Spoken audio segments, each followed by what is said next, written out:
கண்மணி, அன்போட காதலன் நான். எழுதும் கடிதம் இல்ல, கடிதாசி இல்ல, கடிதமே இருக்கட்டும். படி.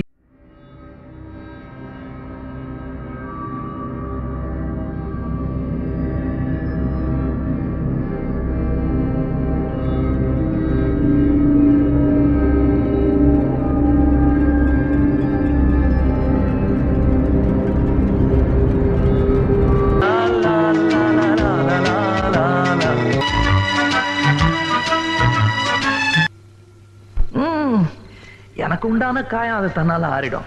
அது என்னமோ தெரியல, என்ன மாயமோ தெரியல, எனக்கு ஒண்ணுமே ஆவறது இல்ல. மனிதர் உணர்ந்து கொள்ள இது மனித காதல் அல்ல, காதல் அல்ல.